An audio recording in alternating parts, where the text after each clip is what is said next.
لیکن جب لوگ کربلا میں امام حسین کو سلام کرنے جاتے ہیں تو قدموں میں حور بن یزید کا مزار بھی بنا ہوا ہے، اس کو بھی سلامی دی جاتی ہے۔ اور اب ہم اکیلا حور بن یزید نہیں کہتے، ہم کہتے ہیں حور بن یزید رضی اللہ تعالی۔ اب ہم اتنی تعظیم کرتے ہیں اس حور کی۔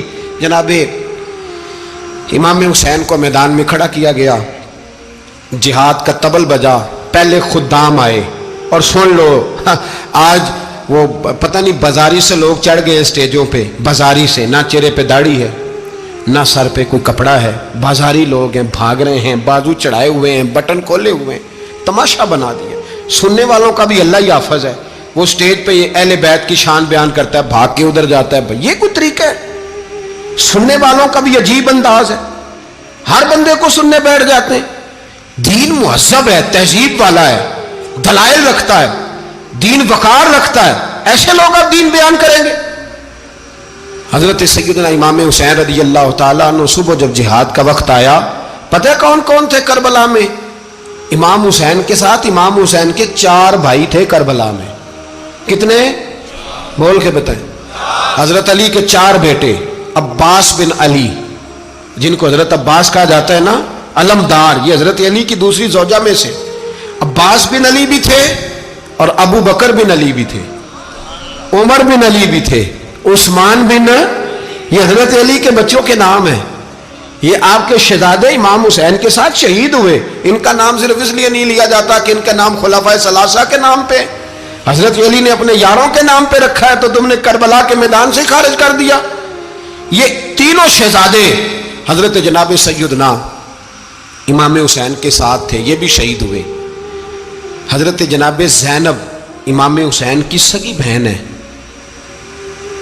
ان کے 2 بچے تھے، اون و محمد۔ جب امام حسین میدان میں جانے لگے تو جناب زینب بچوں سے کہنے لگی، نہ، پہلے بھائی نہیں جائے گا، پہلے بھانجے جائیں گے۔ 2 بچے شہید ہوئے۔